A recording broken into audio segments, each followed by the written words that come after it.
শাওয়াল মাসের ৬টি রোজার সম্পর্কে এবং যাদের ফরজ রোজা কাজা হয়েছে এবং ভঙ্গ করেছে, অসুস্থতার কারণে হোক তেমনিভাবে হোক, তারা কীভাবে রোজাগুলা রাখবে, আদায় করবে, তা এই ভিডিওটি সম্পূর্ণ। রমজানের পরের মাস শাওয়াল মাস।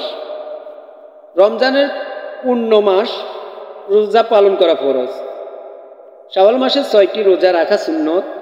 আল্লাহ তাআলা পবিত্র কোরআনে বলেন, যখন তুমি ফরজ দায়িত্ব পালন থেকে অবসর হবে তখন নফল ইবাদতের মাধ্যমে রবের প্রতি মনোনিবেশ করো। সূরাতুল ইনশিরাহ আয়াত নম্বর ৮। শাওয়াল মাসের ৬টি রোজা রাখার সম্পর্কে রাসূল করিম সাল্লাল্লাহু আলাইহি ওয়াসাল্লাম বলেন, যারা রমজানের রোজা পালন করবে এবং শাওয়াল মাসের ৬টি রোজা রাখবে, তারা যেন সারা বছরের রোজা পালন করল। মুসলিম শরীফ হাদিস নম্বর 1166। আবু দাউদ শরীফ হাদিস নম্বর 2433। তিরমিজি, নাসাই, ইবনে মাজাহ। শাওয়াল হলো আরবি চন্দ্র বছরের ১০ মাস। এটি হজের ৩ মাস, শাওয়াল, জিলকদ, জিলহজ। এই মাসের প্রথম তারিখে ঈদুল ফিতর বা রমজানের ঈদ। পয়লা শাওয়াল সাদগাতুল ফিতর বা ফেতরা আদায় করা এবং ঈদের নামাজ পড়া ওয়াজিব। এ মাসের সঙ্গে হজের, তাই এ মাস আমল ও ইবাদতের জন্য অত্যন্ত তাৎপর্যপূর্ণ।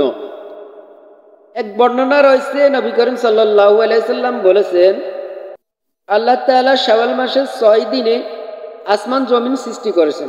সুতরাং যেই ব্যক্তি এ মাসের 6 দিনে রোজা রাখবে, আল্লাহ তাআলা প্রত্যেক শ্রেষ্ঠ জীবের সংখ্যা হিসেবে তার আমলনামা নেকি লিখে দেবেন, সমপরিমাণ গুনাহ মুছে দেবেন এবং পরকালে তার দরজা বুলন্দ করে দেবেন। সুবহানাল্লাহ। শাওয়াল আরবি শব্দ, এর অর্থ হলো উঁচু করা। নেকির পাল্লা ভারী হয়, গৌরব অর্জন হয় ও সাফল্য আসে। উম্মুল মুমিনিন হযরত আয়েশা সিদ্দিকা রাদিয়াল্লাহু তাআলা আনহা থেকে বর্ণিত হাদিস দ্বারা শাওয়াল মাসে বিয়ে শাদী সুন্নত। ৬ রোজা শাওয়াল মাসে বিশেষ সুন্নত। সহিহ মুসলিম শরীফ।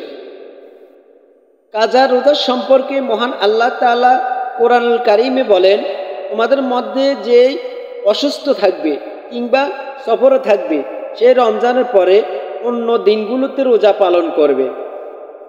সূরাতুল বাকারা আয়াত নম্বর ১০৪।